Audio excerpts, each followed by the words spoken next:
Neil, anak ko. Sino po kayo? Pangunawa, ang mga pangalan, tauhan, negosyo, lugar, pangyayari at insidente rito ay alinman sa mga produkto ng imahinasyon ng may akda o ginamit sa gawa-gawang paraan. Anumang pagkakahawig sa mga tunay na tao, buhay man o patay, o sa mga tunay na pangyayari ay nagkataon lamang. Sa gitna ng kadiliman at kawalan, nagising ang kamalayan niya sa isang tinig. Malambot ngunit makapangyarihan, malamig ngunit may init na parang yakap. Neil, anak ko.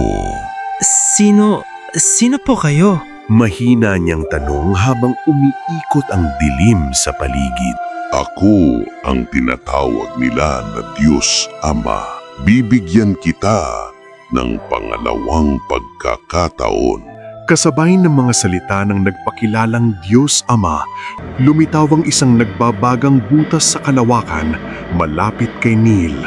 Nahatak si Neil papasok ng nagbabagang butas na ito. Humiyaw si Neil sa takot, ngunit napakalakas ng hatak nito. Tila ang nagbabagang butas ay maghahatid sa kanya sa isang partikular na lugar.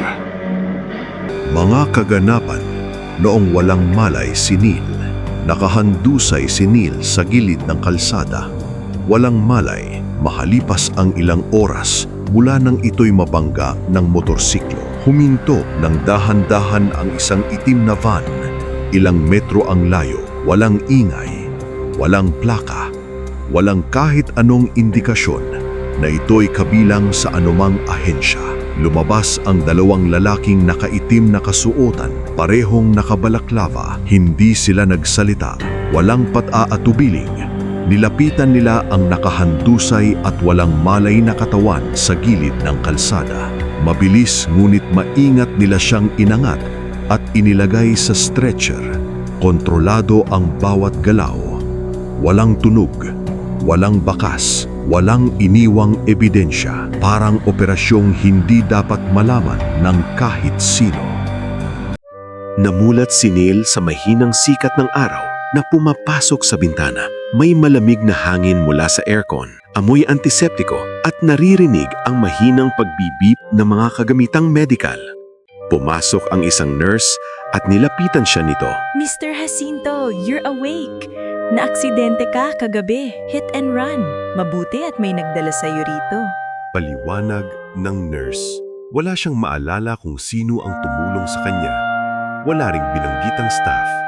Walang pangalan, walang detalye, walang kahit ano. Nasa loob lamang siya ng isang silid sa ospital at hanggang ngayon ay hindi pa siya makalabas. Gayunpaman, may kakaibang pakiramdam siya. Pakiramdam niya, may nangyari sa kanya noong siya ay walang malay.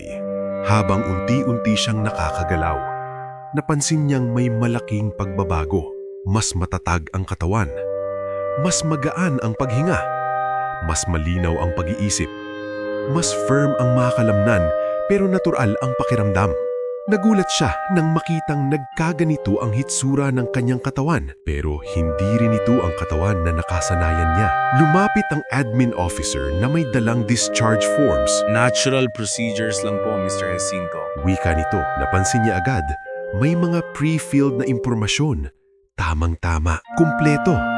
Hindi niya ibinigay sa kanya ng admin officer, pero nandoon at sa likod ng kanyang isip, umalingaw-ngaw ang tinig na narinig niya sa dilim. Ito ang simula ng iyong pangalawang buhay. Nasa loob pa rin siya ng silid ospital. Ngayon ay tila isang blankong kambas ang katawan niya para sa isang taong hindi na makikilala ang dati niyang sarili. Anong gagawin ko ngayon? Tanong niya sa sarili at sa pinakailalim ng kanyang kamalayan, muling umalingaw-ngaw ang boses. Maging handa ka, anak ko. Maraming lihim ang naghihintay sa iyo sa dilim.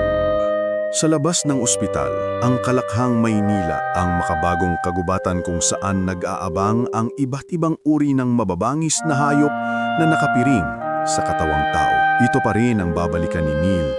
kasama ang mga pagsubok na haharapin ng kanyang bagong katawan at bagong buhay kapag siya ay tuluyang lumabas.